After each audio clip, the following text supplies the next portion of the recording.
Afternoon, well, even early evening. It's been a very hot few weeks. I'm down the allotment doing some chores. It's that state of well, it's that part of the year where we've got to be harvesting shallots, onions, things like that, and then early potatoes, and then getting later things in the ground like well, I'm putting squashes in a bit late.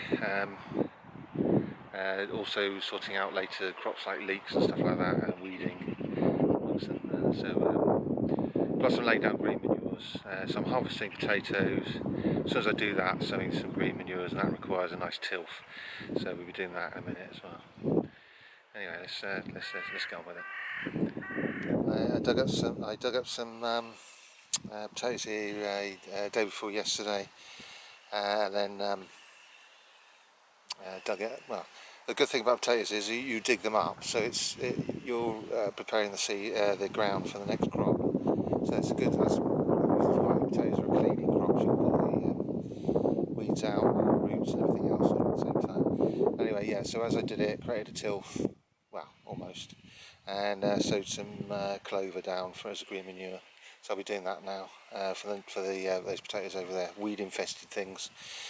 And I'll crack on with it.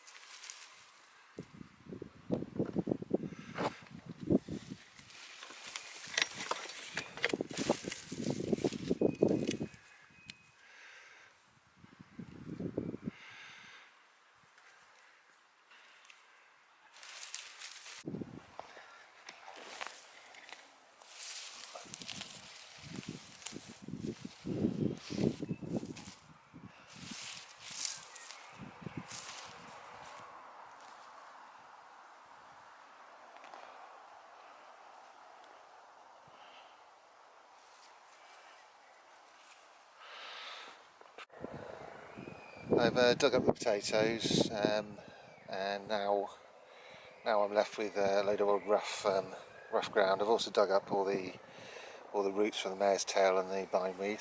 Not a massive amount, but there was some choking the potatoes. Now I'm going to turn this into a fine tilth. Now the point of this is because I want to sow seed in it to broadcast clover. So the clover needs to sit very either on top of the ground or just slightly under, like a millimetre under. So it needs a fine tilth, i.e. all these big clods broken up. So I brought my rake up here, so I'll get on with it now. The reason for that is because the clods just aren't fertile. And if it's a fine tilth, it retains water better, and the seeds don't fall down the cracks. So it's a healthier soil for you will get better germination. So that's what we're doing now.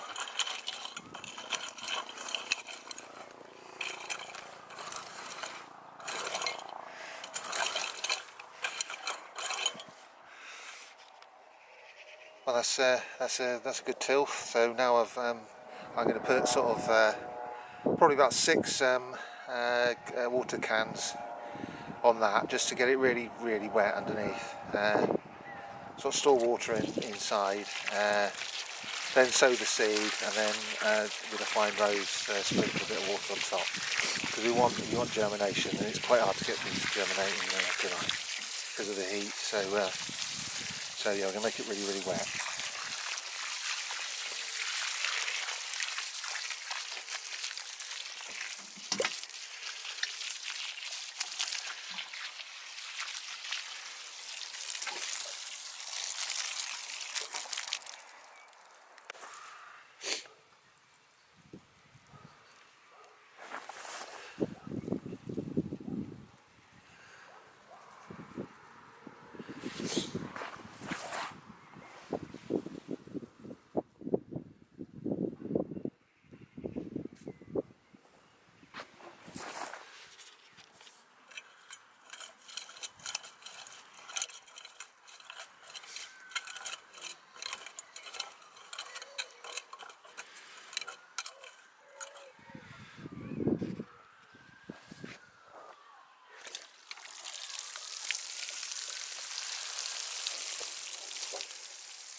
I'm going to put a squash in here, and now believe it or not, that's a green manure. That's bird's foot trefoil, and it's been here since last June.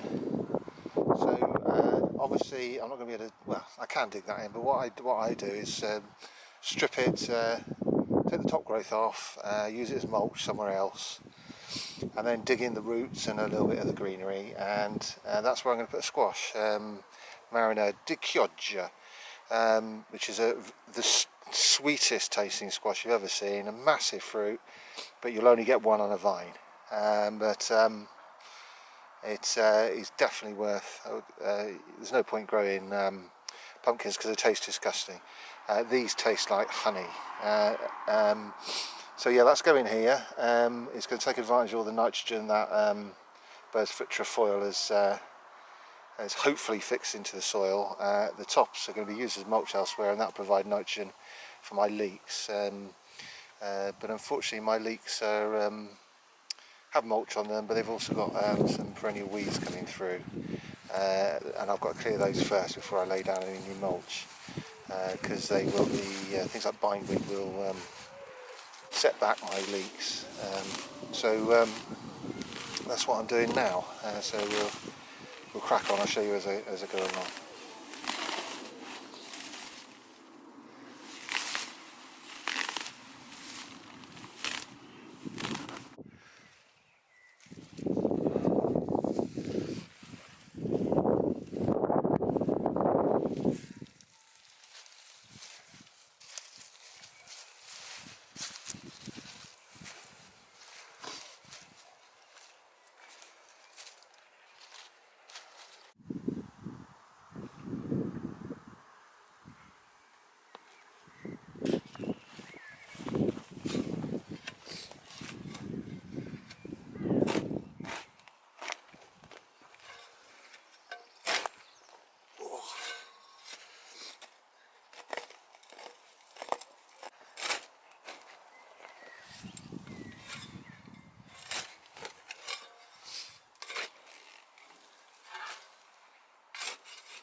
Sun's going down now, so that's it.